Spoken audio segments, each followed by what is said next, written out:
జయ శ్రీమన్నారాయణ. ఇప్పుడు మనము చూసినట్లయితే మనకి నవగ్రహాలు ఉండేవి. నవగ్రహాల్లో ముఖ్యమైనది ఏంటంటే రవి. అలానే అన్ని గ్రహాలు కూడా ముఖ్యమైనవే. ఒక్కొక్కరి జాతకంలో ఒక్కోలా ఉంటుందన్నమాట. అంటే ఒక్కొక్కరి హరస్కోప్ ప్రకారంగా వారి వారి నక్షత్రాల ప్రకారంగా ఆ గ్రహాల పరిమితి అనేది ఒకటి ఉంటుంది. ఆ గ్రహాల దృష్టి అనేది ఒకటి ఉంటుంది. ఆ గ్రహాల ఒక దృష్టి అనేది మనకి చెడు దృష్ట్యా మంచి దృష్ట్యా అది ఏ స్థానంలో ఉంటే మనకి శుభం అశుభం జరుగుతుందనేది ఒకసారి మనం చూద్దాం. అలానే మనకి రాణించేటువంటి దశలు అంతర్దశలు కూడా చాలా ముఖ్యమండి. ఈ దశలు అంతర్దశలు కూడా ఎంత ముఖ్యమంటే మనకిప్పుడు సపోజ్ ఒక రాశి తీసుకున్నాం అనుకోండి. ఆ రాశిలో మనకి నడిచేటువంటి గ్రహాల రీత్యా దశలు ఉంటాయి. ఈ దశలు అంతర్దశలు ఎలా అయితే మనం చూస్తామో దాని తగ్గట్టుగా మనకు ఉన్నటువంటి నక్షత్రాన్ని కూడా మనం చూసుకోవాల్సి వస్తుంది. ఈ నక్షత్రము, ఈ దశ, అంతర్దశ ఇవన్నీ చూసుకోవడం వల్లనే మనము చేయాల్సినటువంటి పనులు కావచ్చు, కార్యాచరణ కావచ్చు, అలానే జాబ్ పర్పస్ కావచ్చు, ఇలాంటి చాలా ఒకటి కూడా మనకి సంబంధాలు కానీ, పెళ్ళిళ్ళు కానీ, గృహయోగం కానీ ఇలాంటివన్నీ కూడా మనకి ఈ గ్రహాల రీత్యా మనకి తెలుసుకునేదానికి ఆస్కారం ఉంటుందన్నమాట. అయితే ముఖ్యంగా ఇందులో ద్వాదశ రాశుల్లో ముఖ్యమైనటువంటిది ఏంటంటే మొదటి రాశి మేషరాశి. ఈ మేషరాశి వాళ్ళకి ముఖ్యంగా మనకి ఏంటంటే గ్రహాలన్నీ 9 గ్రహాల్లోనూ ఛాయాగ్రహాలు 2 ఇవన్నీ కూడా కలుపుకున్న 11 గ్రహాల్లో మనం తీసుకునేటువంటి హిందూ ధర్మ ప్రకారంగా, హిందూ ఒక సాంప్రదాయ ప్రకారంగా, హిందూ నైమితిక ప్రకారంగా తీసుకునేది మనకేంటంటే 9 గ్రహాలు తీసుకుంటాం అనమాట. దాంట్లో ముఖ్యమైనది రవి. అలానే అన్ని గ్రహాల కల్లా ఇంకా ముఖ్యమైనది శని భగవానుడు. ప్రతి ఒక్క జీవితంలో కూడా ఈ శని భగవానుడి యొక్క కృప వల్ల కావచ్చు, అశుభ దృష్టి వల్ల కావచ్చు, మనిషి జీవితం అనేది ఆధారపడి ఉంటుంది. మనిషి జీవితం ఎంతవరకు కొనసాగుతుంది, ఎప్పుడు ఎలాంటి పరిమాణాలు, ఎలాంటి పరిజ్ఞానాలు వస్తాయి అనేది ఈ యొక్క శని భగవానుడి యొక్క వల్ల కూడా మనము తెలియజేసుకొని చూడవచ్చు అనమాట. మనిషిలో అశేష ధనాదాయం కానివ్వండి, అశేష వస్త్రాదాయం కానివ్వండి, అశేష పేరు ప్రఖ్యాత కానివ్వండి, ఈ యొక్క శని భగవానుడి యొక్క కృప వల్లే మనకి వచ్చేదానికి కనిపిస్తుంది. కాబట్టి ముందుగా మేషరాశిని మనము పరిశీలిద్దాము. అయితే మనకి ఈ యొక్క శని భగవానుడి యొక్క కృప ఎలా ఉంటుందనేది మనం జయ శ్రీమన్నారాయణ. అయితే మనకి ద్వాదశ రాశుల్లో ఒకటి వృశ్చిక రాశి. ఎందుకు మనకి వృశ్చిక రాశి అంటే మనము ఈ శని భగవానుడి యొక్క శుభ అశుభ దృష్టాలు అనేది మనకు వృశ్చిక రాశి మీద ఎలా ఉండబోతున్నాయి, ఎలా ఉంటున్నాయి, ఎలా ఉన్నాయి అనేది మనం ఒకసారి చూద్దాం. అయితే గత కొంతకాలంగా ఈ వృశ్చిక రాశి వాళ్ళు ఎలా ఉన్నారంటే పొలిటీషియన్ అయి ఉంటారు. ఈ పొలిటీషియన్స్ కూడా మంచి క్యాడర్లు రారు. అలానే ఈ క్యాడర్ వచ్చేందుకు ఇప్పుడు అవకాశం దొరుకుతుంది. ఎందుకు అంటే ఈ శని భగవానుడు వక్రంలో ఉన్న, స్ట్రైట్లో ఉన్న, ఇప్పుడు ఈ శని భగవానుడు అనేది మనకి రానున్న కాలంలో మార్చి 29, 2025లో శని భగవానుడు మారుతున్నాడు. ఇప్పుడు సాయంత్రం 4:24 శని భగవానుడు కుంభరాశి నుంచి మీనరాశికి మారుతున్నాడు. కావున దాని వలన ఇప్పుడు వరకు ఈ యొక్క వృశ్చిక రాశి వాళ్ళు అనుభవించేటువంటి చెడు ఫలితాలు కానీ, చెడు ప్రభావాలు కానీ గత 2.5 సంవత్సరాలుగా మీకున్నటువంటి ఇబ్బందులు, రుమ్మతులు ఏవైతే ఉన్నాయో ఇవన్నీ కూడా తొలగిపోయేదానికి ఆస్కారం ఉంటుంది. కాబట్టి ఈ శని భగవానుడి యొక్క అశుభ దృష్టి తొలగి మంచి శుభ దృష్టి వచ్చేదానికి ఆస్కారం మరింత మెరుగ్గా ఉంది. కాబట్టి మీరందరూ కూడా మనం చివరిలో చెప్పుకున్నటువంటి చిన్న చిన్న రెమెడీస్ ద్వారా కూడా మీరు మంచి అదృష్టవంతులు అయ్యేదానికి ఆస్కారం ఉంటుంది. అయితే ఇందులో ఒకటి ముఖ్యంగా ఏంటంటే ఈ వృశ్చిక రాశి వాళ్ళు ఎవరైతే ఉన్నారో ఈ రాశి అనేది మీరు పుట్టినటువంటి డేటు, టైము, ఆ టైమును, డేట్ని, మంత్ని, ఆ తిథిని, ఆ ఒక సంవత్సరాన్ని పట్టేసి మీకు నడిచేటువంటి దశ, అంతర్దశ, ఏ గ్రహంలో మీకు ఏది శోభిస్తుంది, ఏ గ్రహం మీకు అనుకూలంగా ఉంది, దాని ప్రకారంగా ఈ శని భగవానుడు మీకు మంచి చేస్తాడా, చెడు చేస్తాడా, ఇలాంటివన్నీ మనము చూపిస్తుంది. మనం చెప్పుకునేది ఏంటంటే ఈ యొక్క వృశ్చిక రాశి అందరికీ వర్తిస్తాయి అనేది లేదండి. ఎందుకంటే మీకున్నటువంటి నక్షత్ర ప్రకారంగా, మీకున్నటువంటి దశ ప్రకారంగా కూడా ఆ శని భగవానుడు అనేది శుభదృష్టైనా అశుభదృష్టైనా అందరి మీద అంత ప్రభావితం చూపించదు, అందరి మీద బాగా చూపించదు. కావున మీకు ఏదైనా కొత్తగా వ్యాపారం కానివ్వండి, పెళ్ళిళ్ళు కానివ్వండి, ఇంటిని కొనుక్కోవాలన్నా, అలానే వాహనం కొనుక్కోవాలన్నా కూడా మీకు దగ్గరలో ఉన్నటువంటి పంతులు గారికి కానివ్వండి, గురువు గారికి దగ్గర కానివ్వండి, మీ యొక్క పర్సనల్ హరోస్కోప్ అనేది తీసుకెళ్ళి ఇవ్వడం ద్వారా మీకు ప్రత్యేకించి రెమెడీస్ అనేది దొరుకుతూ ఉంటుంది. ఇప్పుడు మనం ఏంటంటే కామన్గా ఓవరాల్గా ఆ రాశి అనేది ఎలా ఉంటుంది, ఆ రాశిలో ఉన్నటువంటి స్త్రీ పురుషుల మీద ఆ ప్రభావితం ఏదైతే శని భగవానుడి యొక్క ప్రభావితం ఎలా ఉంటుంది అనేది మాత్రమే మనం చెప్పుకోవడం జరుగుతుంది. మనం చెప్పేది కొంతమందికి మాత్రమే జరిగేదానికి ఆస్కారం ఉంటుంది. ఇది ప్రతి ఒక్కరు కూడా ఇబ్బంది పడేటువంటి బాధ అయితే లేదండి. అయితే మనం గత కొంతకాలంగా అంటే గత 2.5-3 సంవత్సరాలుగా ఈ శని భగవానుడి యొక్క అశుభ దృష్టి వల్ల ఈ యొక్క వృశ్చిక రాశి వాళ్ళు కొంతమేర ఇబ్బంది పడుతున్నారని చెప్పుకోవచ్చు.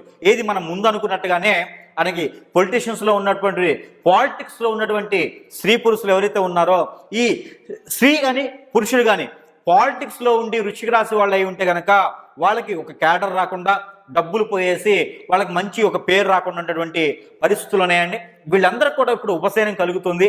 ఏది రానున్న 2025 మార్చి 29వ తారీఖు సాయంత్రం సమయంలో 4:24 శని భగవానుడు మారుతున్నారు కాబట్టి ఈ యొక్క ప్రతిఫలం మళ్ళీ వచ్చేటువంటి జూన్ 25 2025 జూన్ మాసం తర్వాత ఈ యొక్క వృశ్చిక రాశి వాళ్ళకి మరింత మంచి కాలం ఉంటుంది. కాబట్టి మీరందరూ కూడా వేచి ఉండండి. కొంచెం ఓర్పుతో ఉంటే అందరిళ్లలోనూ అష్టైశ్వర్యాల కుబేరుడు పెద్ద పెద్ద మూటలతో మీ ఇంట్లోకి వచ్చేదానికి ఆస్కారం ఉంటుంది. కాబట్టి ఖచ్చితంగా ఆ లక్ష్మీ స్వరూపుడైనటువంటి శ్రీ వెంకటేశ్వర స్వామి కావచ్చు, ఆ విష్ణుమూర్తి కావచ్చు, ఎవరైతే ఉంటారో వీళ్ళందరూ కూడా మీ ఇంట్లో తొలదూకేదానికి ఆస్కారం ఎక్కువగా ఉంటుంది. కాబట్టి కానీ ఒకటి ఈ వృశ్చిక రాశి వాళ్ళకి అనుకున్నట్టుగానే గ్రహరీత్యా కూడా ఏదైనా దోషాలు ఉంటే కూడా త్వరగా మీరు ఒక మంచి సిద్ధాంతం దగ్గరికి వెళ్ళేసి లేదంటే మంచి మీకు ఎవరైనా తెలిసిన వాళ్ళ వ్యక్తి ఉంటే కనుక తీసుకొచ్చుకొని మీకు వాస్తు ప్రకారం కూడా ఏదైనా ఉంటే మార్పులు చేసుకోవడం వలన కూడా ఈ వృశ్చిక రాశి వాళ్ళకి మార్పు చేయడం ద్వారా గ్రహరీత్యా ఉన్నటువంటి దోషాలన్నీ కూడా తొలగిపోయేస్తే ఉంటే కనుక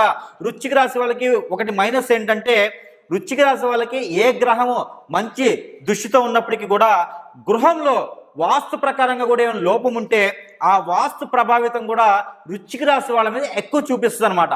అందుకని చెప్పేసి వృశ్చిక రాశి వాళ్ళకి గృహంలో ఉండేటువంటి ఈ యొక్క అశుభ దృష్టి కూడా ఎవరైనా మంచి పంతులు గారి దగ్గర కావచ్చు, గురువు గారి దగ్గర కావచ్చు, ఈ గృహవాస్తు చూసేటువంటి వాళ్ళు కూడా ఉంటారు. కాబట్టి అక్కడ చూపించుకున్నట్టయితే కనుక మీకు ఆ వాస్తులో ఉన్నటువంటి ఇబ్బందులు ఏమైనా ఉంటే కూడా మార్చుకుంటే దానికి బాగుంటుంది. అలానే ఇంజనీర్స్ ఎవరైనా వృశ్చిక రాశిలో ఉంటే ఖచ్చితంగా ప్రయత్నాలు చేయండి, మంచి ఫలితాలు వచ్చేదానికి ఆస్కారం ఉంటుంది. కాంట్రాక్ట్ రంగంలో ఎవరైనా ఉంటే కూడా ప్రయత్నాలు చేయండి. అలానే ఎవరైనా చేపల చెరువులు వేసే వాళ్ళు ఎవరైనా ఉంటే కూడా ప్రయత్నం చేయండి. అలానే నిమ్మ తోటలు కానివ్వండి, తోటకూర తోటలు కానివ్వండి, ఇలా గ్రీన్ కలర్ సీతాఫలం కానివ్వండి, పప్పాయి ఇలాంటి తోటలు పంటలు వేసే వాళ్ళు ఎవరైనా ఉంటే కూడా ఖచ్చితంగా ప్రయత్నం చేయండి. మామిడి పంట కూడా బాగుంటుందండి.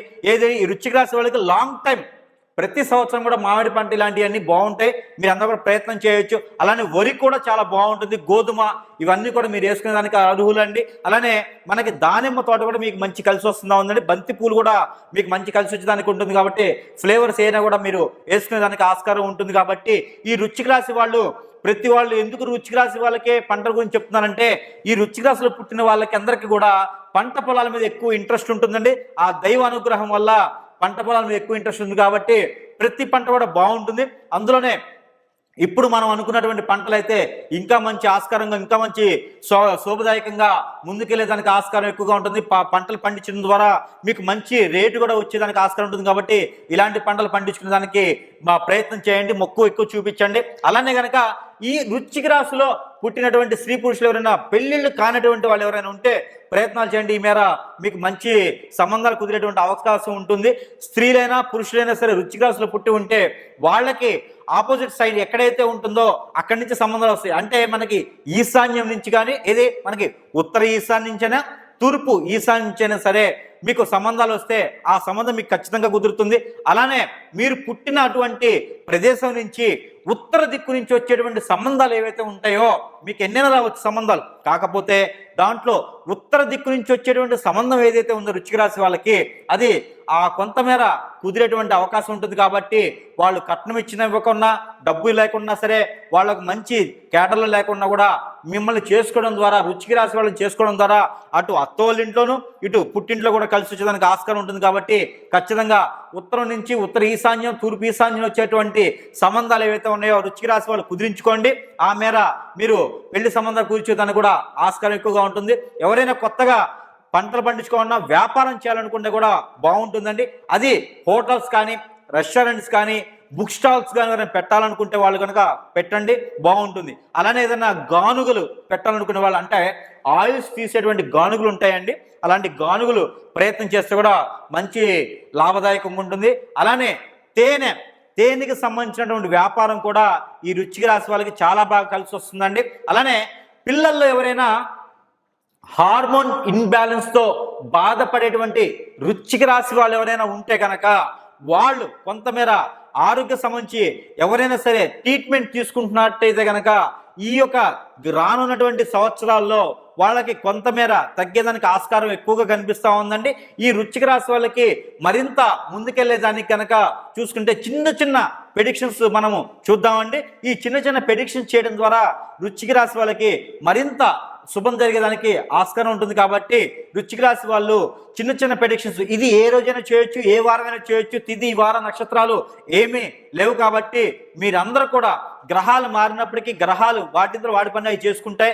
మీరు చిన్న రెమెడీస్ పాటించడం ద్వారా ప్రతి ఒక్కరు కూడా మీ ఇంట్లో అష్ట ఐశ్వర్యాలు తొలదొగేదానికి ఆస్కారం ఉంటుంది. ఆ ఒక దేవదేవుల యొక్క కృప కూడా మీ ఇంట్లో ఉండేదానికి ఆస్కారం ఉంటుంది. కాబట్టి ఈ చిన్న ప్రెడిక్షన్స్ ఏంటనేది మనం ఇప్పుడు చూసేదానికి చూద్దాము. ఏదైతే మీకు విష్ణు ఆలయాలు ఉంటాయండి, విష్ణు ఆలయాలు వెంకటేశ్వర స్వామి టెంపుల్స్ కావచ్చు, అలానే మనకి రామాలయం కావచ్చు, కృష్ణాలయం కావచ్చు, ఇస్కాన్ టెంపుల్స్ ఏదైనా సరే ఉంటుంది. ఈ టెంపుల్స్లో కనుక మీరు మనకి అట్టుకులు అని దొరుకుతాయండి. అట్టుకులు అంటే మీకు అందరికీ తెలిసే ఉంటాయి, మనకి బియ్యంతో చేసేటువంటి అట్టుకులు ఉంటాయి. ఈ అట్టుకులతో పాటు అట్టుకులు, బెల్లము, ఏవైతే పుట్నాల పప్పు అంటే మన చట్నీ పప్పు అంటాం, ఈ పుట్నాల పప్పు కనుక కలిపేసి మనం నైవేద్య రూపంగా కనుక విష్ణు ఆలయాల్లో ఇచ్చినట్లయితే కనుక, మనం చెప్పాం కదని చెప్పి బెల్లమే కలపాలండి, మిశ్రీ అని ఉంటుంది పట్టిక బెల్లం, అవి కలపకూడదు. కానీ ఓన్లీ బెల్లమే కలిపి కనుక పంచదార కూడా కలపకూడదు అండి, షుగర్ కూడా కలపకూడదు, బెల్లం మాత్రమే వాటిలో కలిపేసి నైవేద్య రూపంగా విష్ణు ఆలయాల్లో ఇచ్చినట్టయితే కనుక మీ మీద ఉన్నటువంటి ఆ శని భగవానుడి యొక్క అశుభ దృష్టిని తొలగిపోయేసి, శని భగవానుడు రాసులు మారినప్పటికీ తర్వాత కాలంలో ఇంకా వేరే రాశికి వెళ్ళినా మీకు శని భగవానుడి యొక్క కృప కావాలనుకుంటే, మంచి శుభదృష్టి కావాలనుకుంటే, మీరు అనుకున్నటువంటి పని సమయాల్లో నెరవేరాలంటే, మీకు కోరుకున్నటువంటి కోరికలన్నీ సమయంలో నెరవేరాలనుకుంటే కనుక ఏ సమయం ఆసన్నం కాకుండాను మీరు అందరూ కూడా ఈ యొక్క అటుకులు నైవేద్యం అనేది కనుక బెల్లము, పుట్నాల పప్పు, అటుకులు ఇవన్నీ కూడా మనము నైవేద్య రూపంగా కనుక ఆ ఒక విష్ణు ఆలయంలో సమర్పించిన, అలానే లేదంటే ఒక గురువు ఆలయం అంటే సాయిబాబా కానివ్వండి, దత్తాత్రేయ కానివ్వండి, రాఘవేంద్ర స్వామి గారి కానివ్వండి, ఇలాంటి ఆలయాల్లో కనుక, లేదా శ్రీ విరాట్ పోతులూరు వీరబ్రహ్మేంద్ర స్వామి వారి ఆలయంలో కానివ్వండి, ఇలా గురు ఆలయాల్లో కనుక మీరు ఈ అటుకుల నైవేద్యం కనుక సమర్పించినట్లయితే కనుక మీకు అన్ని గ్రహరీత్యా ఉన్నటువంటి దోషాలన్నీ కూడా తొలగిపోయేదానికి ఆస్కారం ఉంటుంది.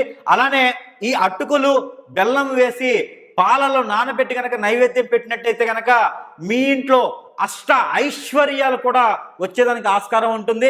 జాబ్ ఎవరైనా ప్రయత్నం చేస్తే కూడా ఈ మీద రెమెడీ చేసుకుని మీరు ప్రయత్నం చేయండి, ఖచ్చితంగా మీ ఇంట్లో అష్టైశ్వర్య ప్రాప్తి కలుగుతుంది.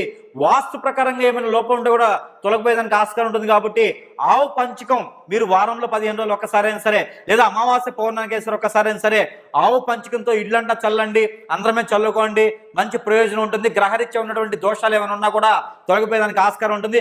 అందులో శని భగవానుడి నుంచి వచ్చేటువంటి దోషం ఏదైతే ఉంటే కూడా తొలగిపోయేదానికి ఆస్కారం ఉంటుంది. కాబట్టి ప్రతి ఒక్కరు కూడా ఈ చిన్న రెమెడీస్ చేసుకొని మీరందరూ కూడా మంచిగా ఉండాలని చెప్పేసి నేను కోరుకుంటా ఉన్నాను. జై శ్రీమన్నారాయణ.